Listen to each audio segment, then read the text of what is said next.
ඉතින් අද මං ගෙනල්ලා තියෙනවා ඔයාලට. ඔයාලකම් මේ වෙද්දිත් පරණ කියන්නත් බෑ. ඉතින් ලංකාවේ හැටියට නම් GTX760 770 660 වගේ කාඩ් තියෙන කට්ටියට තියෙන ලොකුම ප්‍රශ්නේනේ මේ කාඩ් වලට ඩ්‍රයිව් අප්ඩේට් එකක් එන්නේ නැහැ කියලා. ඒ කියන්නේ මේ කාඩ් වල DirectX 12 සපෝට් කරන්නේ නැහැ.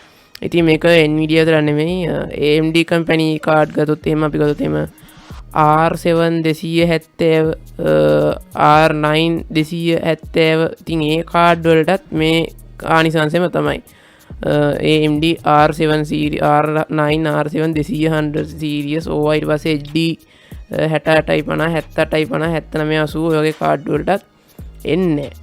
හැබැයි ඉතින් දැන් මෙහෙම ආවේ නැහැ කියලා දැන් ගොඩක් අයට තියෙන කේස් එක දැන් මේ අවුරුද්ද වගේ 2023 2022 වගේ අතරම ආපු ගේම්ස් වගේ ප්ලේ කරන්න බැරිද මේ කාඩ් වල තාම?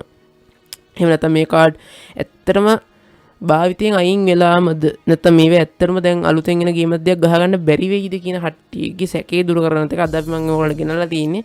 සාමාන්‍ය 2023 22 අතර කාලයන් වලදී රිලීස් වෙච්ච ගොඩක් 2021 ඉඳන් 2023 වෙනකම් මේ වෙද්දි ඇහිලා තියෙන අලුත්ම ගේම්ස් වලින් ඔයාලට තාමත් GTX 660 760 770 කියන කාඩ් ලිස්ට් එකේ අවම මේක ගත්තොත් GTX 660 තාමත් ගහන්න පුළුවන් අලුතෙන් ආපු ගේම්ස් මොනවද කියලා සාමාන්‍ය හොඳ ග්‍රැෆික් ක්වොලිටි එකක් තියෙන ගේම්. ඉතින් මතක තියෙන මේ වගේ එකක් ගහනවා නම් මේ වගේ ගේම්ස් ගහනවා නම් ඔයාලගේ මොනිටර් එක එහෙම නැත්නම් PC එකේ මේක රෙසලූෂන් ගන්න තියෙන මොනිටර් එක ගොඩක් වෙලා ටිකක් අඩු රෙසලූෂන් එකක් තියෙන මොනිටර් එකක් ගන්න. උදාහරණයක් 1080p වගේ මොනිටර් එකක් අරගෙන GTX 660ට ගහලා අද අපි මේ කතා කරන්න යන Horizon Zero Dawn වගේ ගේම් එකක් එහෙනම් ගහන්න හිතන්නේ වා මොකද කෙලින්ම ආගේ සිස්ටම් එක බොටල්නෙක් කොහොමද ඔය මොනිටර් එකට සපෝට් උත් නැහැ මේ වගේ ලොකු ග්‍රැෆික් මේ වගේ GTX 660 කාඩ් එකක් දැන් ඩ්‍රයිව් අප්ඩේට් එන්න තියෙන හින්දා කොහොමත් ඔයාගේ මොනිටර් එක මෙෂර් කරගන්න බෑ ග්‍රැෆික් කාඩ් එක. ඒක හින්දා එතනින් කොහොමත් ෆ්‍රේම් ඩ්‍රොප් වෙලා අනිවාර්යෙන්ම ඔයාලට ගේම් එක ප්ලේ කරගන්න අමාරු වෙනවා. සාමාන්‍ය FPS 15ක් 20ක් 12ක් වගේ ගානට බහිනවා. එතකොට ගහ ගන්න බෑනේ. ඉතින් එහෙම නැතුව සාමාන්‍ය 30න් 40න් වගේ කිට්ටුවෙන් ගහ ගන්න සාමාන්‍ය ඔය අඟල් 17 අඟල් 15 17 එතනින් එහාට 15 17 19 කියන ඒවැ අතරමැදි ඕගොල්ලන් දැකලා ඇති සාමාන්‍ය 1366 768 රෙසලූෂන් එක 1280 720 කියන රෙසලූෂන් එක අතර හතරස් කොටු මොනිටර් ඒ වගේ සෙට් එකක් භාවිත කරලා මේ ගේම් ටික ගහ ගන්න පුළුවන්. හරි. ඉතින් දැන් මම ඕන් දේවල් ටික කිව්වනේ. ඉතින් ඔයගෙන් තමයි ඔයාලට මෙතනදී ඕන i5 second gen processor එක තුඩ එකක්. උදාහරණයක් විදිහට i5 4th gen එකක් i3 6th gen එකක් වගේ තියෙනවා shape. ඒ වගේම RAM එක නම් 8GB 12GB වගේ තිබ්බොත් හොඳටම shape මේ ටික ගහ ගන්නවා. එහෙනම් ඉතින් බලමු මොනවද මේ ගේම් ලිස්ට් එක කියලා. සාමාන්‍ය තාමත් පරණ කාඩ් GTX 660 වගේ කාඩ් එකක් ගහන්න පුළුවන්. පළවෙනි එක තමයි Battlefield V එක. Battlefield V ගැන කතා කරොත් ඉතින් ඒක Battlefield වලින් දැනට ඇවිල්ලා තියෙන ලේටස්ට්ම ගේම් එකක් වගේ තාමත් ඔන්ලයින් කට්ටිය සෙල්ලම් කරන ගේම් එකනේ. ඉතින් මේ ගේම් එක තාම GTX 660 ගහන්න පුළුවන්. ඉතින් සාමාන්‍ය ගත්තොත් 720p resolution දාලා ගොඩක්ම ග්‍රැෆික් අඩු කරලා ග්‍රැෆික් ලෝ දාලා ඇන්ටි ඇනිලේෂන් වගේ ඒවා ටිකක් ඕෆ් කරලා වට මේ ගේම් එක තාමත් ගහ ගන්න පුළුවන්. ඉතින් GTX 660ක් වගේ තාම තියෙනවා නම් ගෙදර ඔන්න ඉතින් try කරලා බලන්න අමතක වෙන්න බෑ. Battlefield V එක හොඳ ස්ටෝරි බේස් ගේම් එකක්. ඉතින් අනිවාර්යයෙන්ම try කරලා බලන්න Battlefield V එක ඔයාගේ GTX 660න්. ඉතින් අපේ දෙවෙනි ගේම එක Cyberpunk 2077 Cyberpunk කියන්නේ ඉතින් ගොඩක් කලාවට මුල්ම කාලේ ආවත් පස්සේ ඉතින් ඒක ආපු අප්ඩේට් එක ගේම් එක හොඳට ඔප්ටිමයිස් කරලා දැන් මේ විදිහට ටිකක් සාහන හොඳ ප්ලේ කරන්න පුළුවන් ක්වොලිටින් තියෙනවා. ඒවත් එක්ක ඉතින් Cyberpunk එකත් ඔයාලට පුළුවන් GTX 660න් try කරලා බලන්න. ඉතින් අපේ තුන්වෙනි ගේම් එක තමයි Days Gone ගේම් එක. සාමාන්‍යයෙන් මේක ප්ලේ කරන්න ටිකක් හොඳ ග්‍රැෆික් කාඩ් එකක් ඕන. උදාහරණයක් විදිහට GTX 960 2GB එකක් ගත්ත බෑ මේක සාමාන්‍ය ලැග් නැතුව ගහන ඉතින් මේ ගේම් එකත් ඔයාලට තාම ප්ලේ කරන්න පුළුවන් ඔයාගේ GTX 660 කාඩ් එකේ. හැබැයි මතක තියාගන්න රෙසලූෂන් එක විදිහට ඔයා පුළුවන් 720p ම දාගෙන සෙල්ලම් කරන්න. මොකද එතනින් එහා රෙසලූෂන් වලට යනවා කියන්නේ කොහොමත් FPS drop. ඉතින් ඒක හින්දා ඒ වගේ දෙයක් කරගන්න නැතුව ලැග් එකක් නැතුව ගහ ගන්න අයිඩියා එකක් තියෙනවා නම් ඔයාලට තියෙන හොඳම ඔප්ෂන් එක තමයි මේ ගේම් එක තියෙන විදිහටම ප්ලේ කරන එක. කියන්නේ 720p වලින්ම ප්ලේ කරන එක. ඉතින් ඔයාලට ගහ ගන්න අයිඩියා එකක් ඉන්නොත් ඉතින් අනිවාර්යයෙන්ම 720p වලින් try කරන්න අමතක කරන්න එපා. මෙන්න මේ Days Gone game එක වගේ PC එකේ right. අපි ඒකෙන් පස්සේ ඊළඟට යන්නේ Dying Light 2 එකට. Dying Light 1 එක නම් කිසිම ප්‍රශ්නයක් නැතුව අපේ GT 660 1GB 2GB 1GB දෙකේම වැඩ කළා. හැබැයි ඩයින්ලයිට් 2 පැත්තට આવත් ඩයින්ලයිට් 2 ගොඩක් වෙලාවට පර්ෆෝමන්ස් කරන්නේ අපි ගත්තොත් GeForce 900 සීරීස් එකෙන් උඩ එහෙම නැත්නම් AMD ගත්තොත් AMD R300 සීරීස් එකෙන් උඩ. ඉතින් හැමෝටම R300 සීරීස් 900 සීරීස් නෑනේ. ඉතින් ඔයාලට මේක සාමාන්‍ය GT660 එක ගහනවා නම් කොහොමද ලෝ දාලා තමයි ගහන්න වෙන්නේ. ඉතින් ලෝ දාලා සාමාන්‍ය සෙටින්ග්ස් වලින් ප්ලේ කරලා බලන්න පුළුවන්. ඉතින් හින්දා අනිවාර්යෙන් ප්ලේ කරලා බලන්න අවශ්‍ය කරන ඩයින්ලයිට් 2 එක ඔයාගේ low spec PC එකේ. right? අපි ඩයින්ලයිට් 2 එකෙන් පස්සේ ඊළඟට යන්නේ Elden Ring වලට. Elden Ring game එකත් ඔයාලට සාමාන්‍ය හොඳ ප්ලේ කරන්න නම් අඩුම ඉල්ලලා තියෙන්නේ GTX 960. හැබැයි ඉතින් ඔයාගා පොඩි PC එකක් තියෙනවනේ. ඔය ඉතින් ඔය කප්තා ගන්න GT660 වගේ තියෙන PC එකක් තියෙනවා නම් අනිවාර්යෙන් ඉතින් ඔයාලට ප්ලේ කරලා බලන්න පුළුවන් මේ ගේම් එක වගේ PC එකේ. ඉතින් ගහන්න වෙන්නේ කොහොමද 720p low resolution වලින්.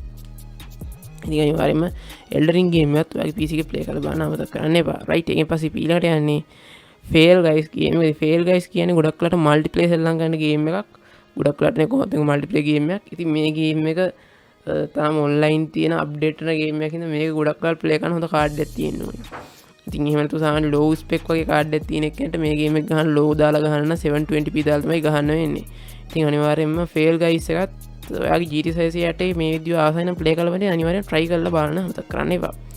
අපි ඊට පස්සේ ඊළඟට යන්නේ Far Cry New Dawn පැත්තට. Far Cry New Dawn කියන්නේ Far Cry 5 එකට පස්සේ ආපු ගේම් එකක් කිව්වොත් නිවැරදි.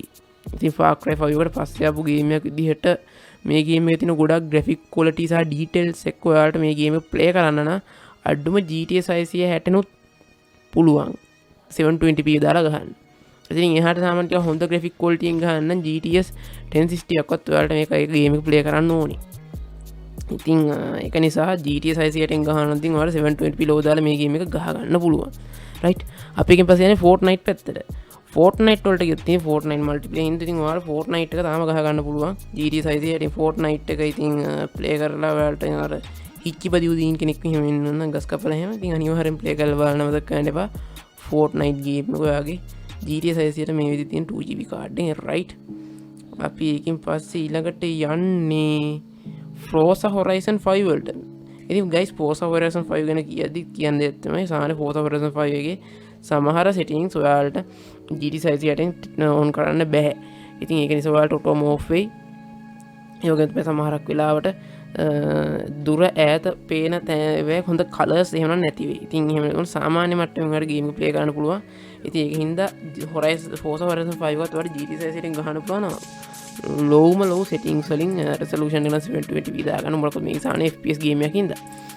right ඊට පස්සේ ඊළඟට අපි යන්නේ God of War වලට. God of War එක ඔයාට ගහන්න නම් සාමාන්‍ය GT660 low දාලා යන්තම් ගහ ගන්න පුළුවන් 720p resolution එක. ඉතින් 8GB RAM තියෙන ඉඳ shape එකක් කරගන්න පුළුවන්. ඉතින් අනිවාර්යයෙන්ම God of War එක ඔයාගේ GT660 try කරලා බලන්න අමතක කරන්න එපා. වැඩ ගන්නවා. ඊට පස්සේ අපි ළඟ Just Cause 4 මේක ටිකක් පරණයි. ඒක පරණයි කියන්නේ මේක release වුණේ 2018 වගේ මතක විදියට. හැබැයි ඉතින් Just Cause series අන්තිම game එකේ graphic quality හොඳ හින්දා ඔයාලට මේ game එක සාමාන්‍ය GT660 තාම ගහ ගන්න පුළුවන්. ඒකින් අනිවාර්යයෙන්ම Just Cause 4 එක GT660 තාම ගහලා බලන්න අමතක කරන්න එපා. right? අපි එකෙන් පස්සේ යන්නේ GT online පැත්තට. නැත්නම් GTA online GTA RP වලට ගත්තොත් එහේ GTA RP තාම ඔයාලට GT660 කාඩෙන් ගහ ගන්න පුළුවන්. right? අපි ඊට පස්සේ යන්නේ GTA San Andreas Definitive Edition. GTA San Andreas මේ ළඟදී remaster කරලා ඒකත් ඔයාලට පුළුවන් සාමාන්‍ය GT660 ගහ ගන්න. ඊට පස්සේ ඔයාලට පුළුවන් normal GTV එකත් මේකත් එක්ක play කරගන්න සාමාන්‍ය හොඳ graphic quality එකක. ඊට පස්සේ අපි යන්නේ Hitman 3 එකට. Hitman 3 ගැන කතා කරද්දී මේක සාමාන්‍ය හොඳ graphic quality තියෙන game එකක්. ඒ වගේම තමයි story එකත් හොඳ. ඒ වගේම තමයි ළඟකදී release වුණ game එකක් විදියට අර මේ game එක play කරන්න සාමාන්‍ය ටික හොඳ graphic card එකක් GTX 960ක් වගේ එකක්. හැබැයි ඉතින් ඔයාලට මේක ගහ ගන්න low setting වලින් ගහ ගන්න GTX 660ටත් හොඳටම ප්‍රමාණවත් අඩුම් facilities එක ගහ ගන්න. ඉතින් game එක low දාලා 720p වගේ resolution එක ඔයාලට මේ game එක play කරගන්න පුළුවන්. ඊළඟට තමයි Horizon Zero Dawn එක. Horizon Zero Dawn එක කියන්නේ open world game එක පට්ට තඩි game එකක්. ඉතින් මේ game එක ගහ ගන්න ඔයාලට සාමාන්‍ය GTX 660 2GB ගහ ගන්න පුළුවන් low setting එක. ඉතින් අනිවාර්යයෙන්ම Horizon Zero Dawn එක play කරලා බලන්න අවශ්‍ය කරන ඔයගේ low spec PC එකේ. right අපි ඊළඟ ප්‍රශ්නේ යන්නේ Mafia Definitive Edition එක. Mafia game list එකේ Mafia Definitive Edition එක remake කරපු එක. ඉතින් ඒක ඔයාලට play කරන්න නම් සාමාන්‍ය හොඳ කාඩ් එක GT 960 නුත් එහා පැත්ත.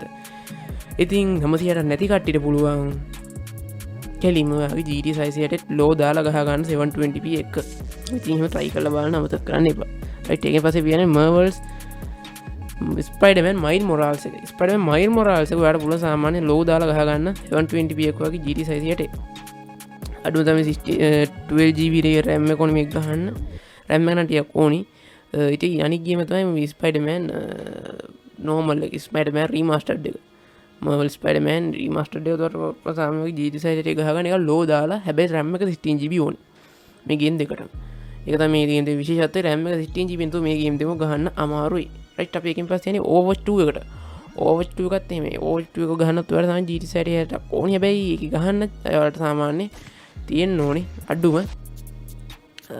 ග්‍රැෆික් කාඩ් එක විදියට GT660ක්වත් ඕනි මේක ලෝ දාලා ගහගන්න RDR2 එක නම් ඉතින් කොහොමද GT660 වැඩ කරා ඉතින් මම මේකට ඇඩ් කළේ ගොඩක් කට්ටිය මේක දන්නේ නැති ගහන්න නැති කියලා ඉතින් RDR2 එකත් ඔයාලට GT660 ගහන්න පුළුවන් මොකද ඒකට රෙකමන්ඩ් කරලා තියෙන GT660 800 කියන දෙකෙන් මේක ගහන්න පුළුවන් ලෝ සෙටින් වලින් ඊළඟ තමයි Saints Row කියන සාමාන්‍ය GT වගේ ගේම් එකක් ඔයාලා දන්නවා ඇති Saints Row එකත් පුළුවන් ඔයාලට GT660 ගහන්න සාමාන්‍ය ලෝ සෙටින් දාලා මේ ගේම් එක සාමාන්‍ය හොඳ 720p resolution එකකට ගහන්න පුළුවන් අපි ඊළඟ ගේම තමයි Sniper Elite 5 එක Sniper Elite 5 කියන්නේ මේ ගිය අවුරුද්දේ අපු ගේම් එක. ඉතින් ඒකත් ඔයාලට පුළුවන් වගේ GT660 එක ගහලා බලන්න. ඉතින් අනිවාර්යයෙන්ම Sniper Elite 5 එක try කරලා බලන්න බෑ වගේ low spec PC එක.